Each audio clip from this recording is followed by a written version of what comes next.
an ancient warrior culture from the Outer Rim planet of Mandalore. The Mandalorian people have a long and tragic history plagued by near-constant wars and rebellion. From the time of the Old Republic, over 1,000 years before the Battle of Yavin, Mandalorians lived by a warrior's code of honor, following the Mandalore, a single authority who'd proven themselves as their greatest warrior and earned the respect of the Mandalorian clans. This all-powerful ruler was guarded by a group of elite and fiercely loyal soldiers known as the Protectors. To settle conflicts amongst their warriors and determine leadership, challenges were invoked, involving single combat to the death.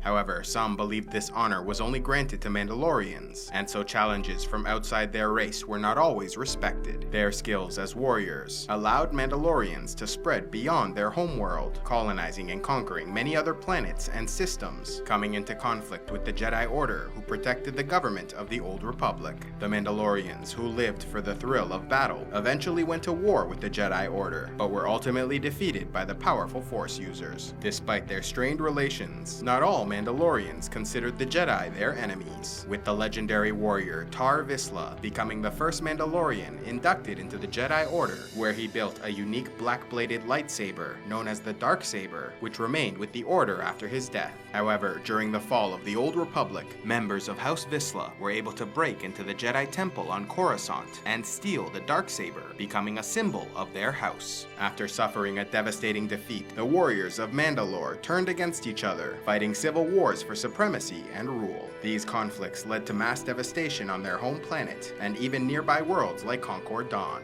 In the last century before the Battle of Yavin, Mandalore once again erupted into civil war. The vicious conflict devastated the competing factions, killing the majority of their population and turned much of the planet into desert. From the ashes of the conflict, the new Mandalorian movement came to power, led by Duchess Satine Kryze, who rejected their warrior past and embraced pacifism, transforming their culture into one of intergalactic neutrality and non-violence. With their home planet all but destroyed, biodomes and biocubes were established to create livable areas for their people, exiling those who refused to accept the new government to the moon of Concordia. During the Clone Wars, Pre Vizsla, descendant of a powerful warrior clan and keeper of the ancient Darksaber, organized the remaining warriors of Mandalore on Concordia, becoming governor of the region while feigning loyalty to the new government, all the while planning its downfall. Forming the organization known as Death Watch, Pre Vizsla worked with the Confederacy of Independent Systems, organizing a number of terrorist attacks against the Mandalorian homeworld.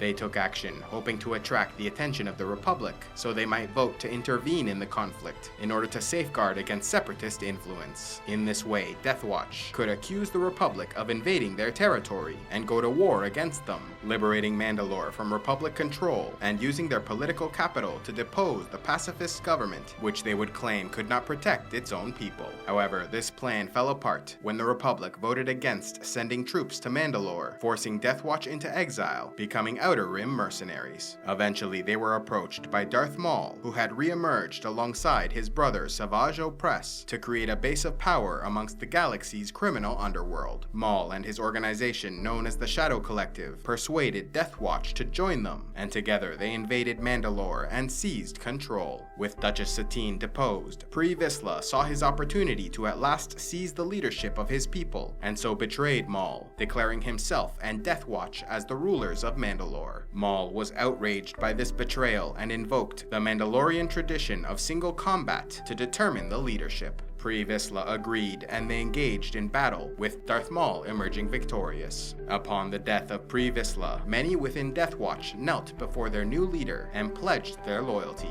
However, Bo-Katan Kryze, Pre Vizsla's second-in-command, refused to accept Maul's supremacy, and the Death Watch fractured, with many following Bo-Katan into rebellion. Meanwhile, Obi-Wan Kenobi traveled to Mandalore to investigate recent events on behalf of the Jedi, but was caught and arrested while trying to rescue Duchess Satine. The two were brought before Maul, who was at last able to achieve vengeance for his defeat at the hands of Kenobi years earlier. But rather than kill the Jedi Master, he chose to hurt the man instead, murdering Duchess Satine before his eyes, killing the only woman Obi-Wan ever loved. When Darth Sidious learned of the return of his former apprentice, he knew the Dathomirian had become a dark side rival, and so personally went to Mandalore, defeating the Dathomirian brothers in combat, killing Savage, and capturing Maul. Mandalore was left under the authority of Prime Minister ALMEC, a former ally of Duchess Satine, who turned against her during the Clone Wars, engaging in black market crime until arrested.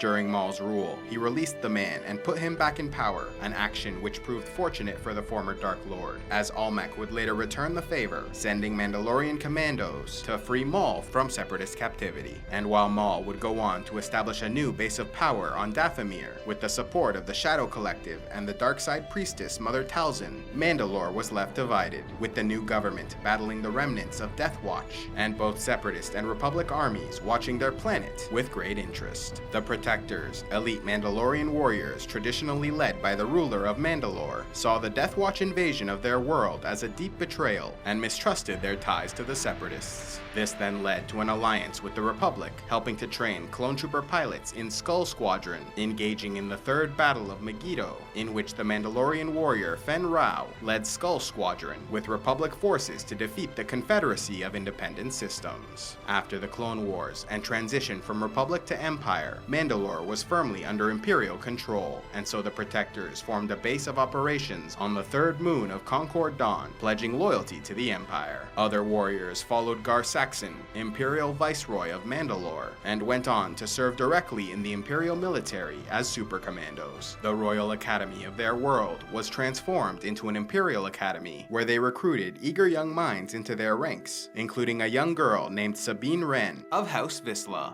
A brilliant student and courageous warrior, Sabine contributed greatly to weapons development on the planet, only to realize that many of these weapons were then turned against her own people and used to keep them subjugated. And while Sabine refused to accept the situation, her clan and family sided with the Empire, causing her to escape the planet and join the Rebel Alliance. Many years later, as the Rebels made their way across the galaxy, attempting to find allies, Kanan Jarrus and Sabine Wren met the Protectors, engaging them in battle and fighting with distinction. Their interactions gained the admiration and respect of Fen Rao, who began to rethink his loyalty to the Empire. However, the wavering loyalty of the Protectors was discovered by Viceroy Gar Saxon, who in 2 BBY sent his forces to wipe out the Protectors, killing all except Fen Rao, who then formally joined the Rebel Alliance to seek his revenge. During a mission on Dathomir, Sabine and her rebel companions found and retrieved the Darksaber, which Fen Rao recognized as the perfect symbol to unite the Mandalorian clans once more. Although hesitant at first, Sabine agreed to take up the sword, training under Kanan Jarrus, as she prepared to declare herself openly as the new Mandalore. Under Imperial control, this proud and ancient race was a shell of its former self, never again able to regain the power and prestige they once held as a galactic power. Many of their remaining warriors left their homeworld, becoming prized mercenaries and bounty hunters, working for various powers throughout the galaxy. Although many believed Jango Fett was one of these mercenaries, Prime Minister ALMEC claimed he was not a Mandalorian, and simply a bounty hunter who'd acquired Mandalorian armor. Despite the many tragedies that faced the Mandalorian people, their legacy would live on, influencing events for many years to come. A special thanks to all those who contribute to CivilizationEx, like Eden Gruir, Spicy Sky Frugran, Wolf the Quarrelsome, and Sir Rice of the Dreadfort. If you would like to help CivilizationEx, click on the Patreon link, and please be sure to like and subscribe, and click on the links to see more.